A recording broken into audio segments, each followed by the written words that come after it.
Hello guys, welcome to our YouTube channel. My name is Rita. And I am Ellie. If you are new to our channel, we would really appreciate it if you subscribe to our channel. We'd also love for you to share it so a lot more people can see this video, because today we are talking about something very interesting, which is how to give birth on your birthday.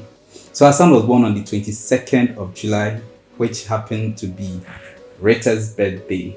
Incidentally, I'm also a July born, and so what that means is that all of us in this house are July borns. And so today's video really is going to be about how we gave birth on Rita's birthday.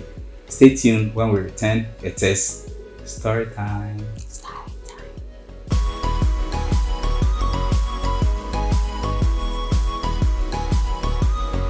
Welcome guys. So when we got married, after we got married, the plan wasn't to have a baby immediately.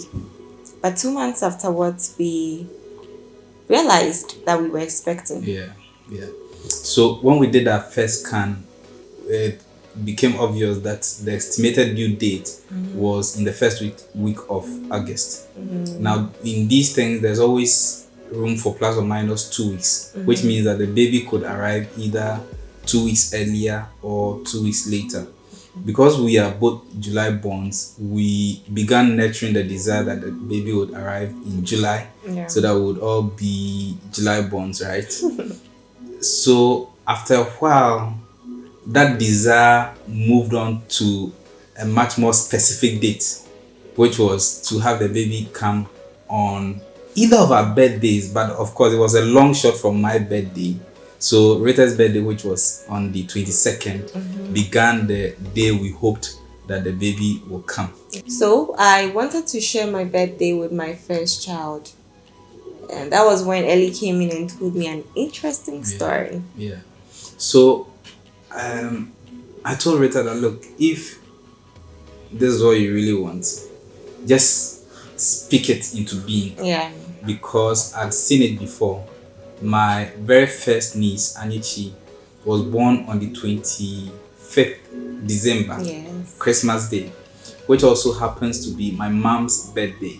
So what happened was that when my brother and his wife realized that they were expecting and the baby was due in December, naturally all of us began wishing that the baby will arrive on my mom's birthday, and I think she's the only December born amongst us. And I mean, not just December, Christmas Day, which is on the 25th. So we all were like, wow, it would be very cool to have Anichi born on 25th December. So we kept talking about it, we kept proclaiming it, we kept saying that like she was going to come on the 25th. Yeah.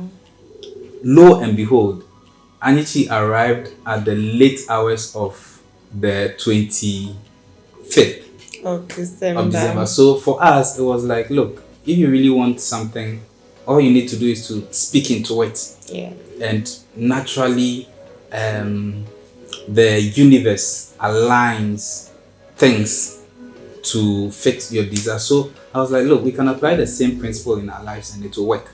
So then we began talking about the fact that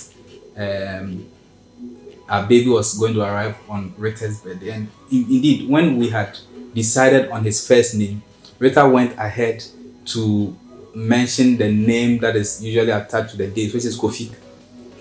Right? So yeah, it's like his name was planned out the way we wanted it. Yes.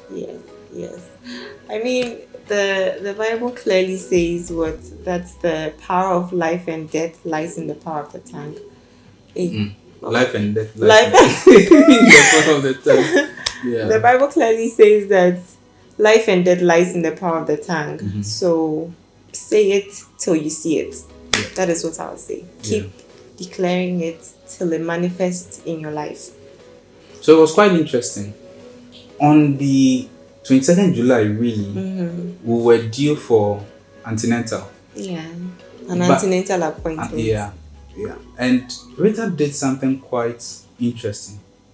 She just was like, look, we've been saying that this baby is going to come on the 25th. So how about when we are going to the hospital, we just pack the things that we bought. Hospital list. So the hospital gave us a number of things to bring on arrival of the baby. So we had bought those items, and I was like, come on, when we are going on this day, let's just pack everything, because if I want him to come on my birthday, which is the 22nd of July, how about we just send everything?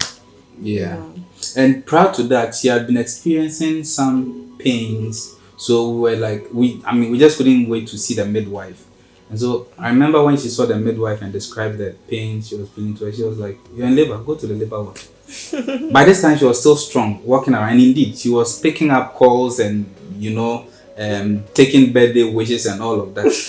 So we walked to the labor ward, and usually they will check, is it your dilation? Yes, they check how many centimeters you had dilated. Yeah.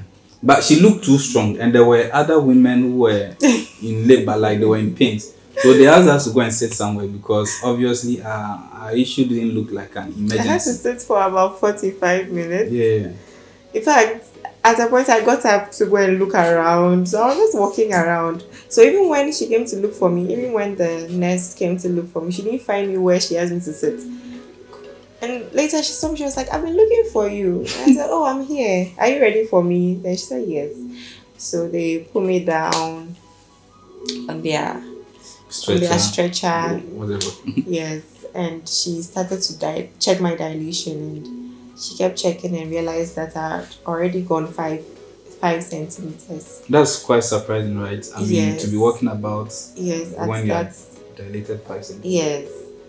So they were like, oh my god, you are in labor.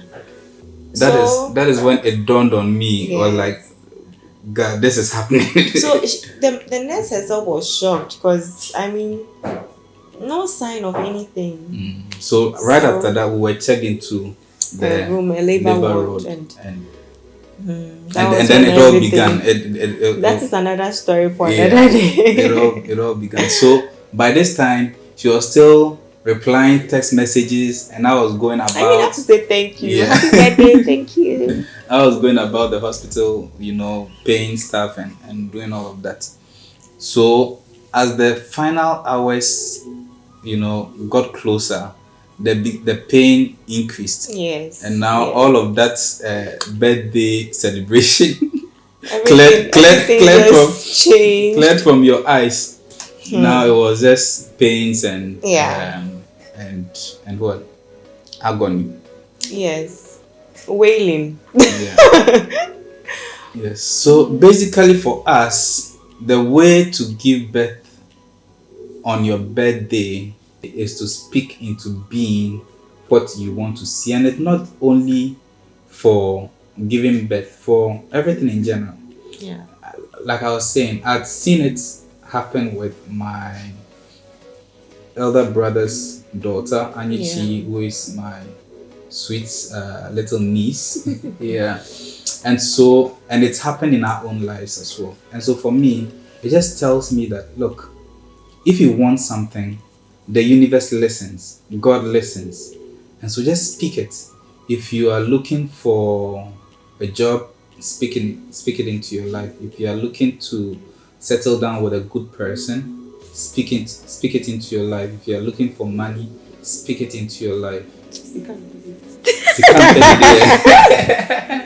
All right, so while speaking, the money don't speak. Actually, you have to whisper the money into your life, because apparently Sika Mpedidi. But the violence shall take it by force. Yeah. So that is one very important lesson we have learned in this very few years of our marriage, that words are powerful. Words are very powerful. And so while you can speak good things in your life, it's also very possible to speak negative things in your life as well. So as much as possible, avoid the negativity and speak positivity into your life. And so that is a little story. A little story and a little what's the word? That's a little, is it clue?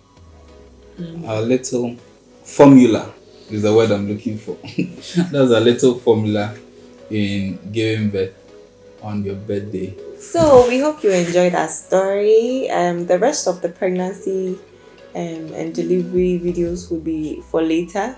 I don't know when. Very soon. Very soon, hopefully. So take care of yourself. We'll see you again soon. Until then, don't forget to subscribe and share our video. Yes. And do take care of yourself. It's a Bye bye for for now. now.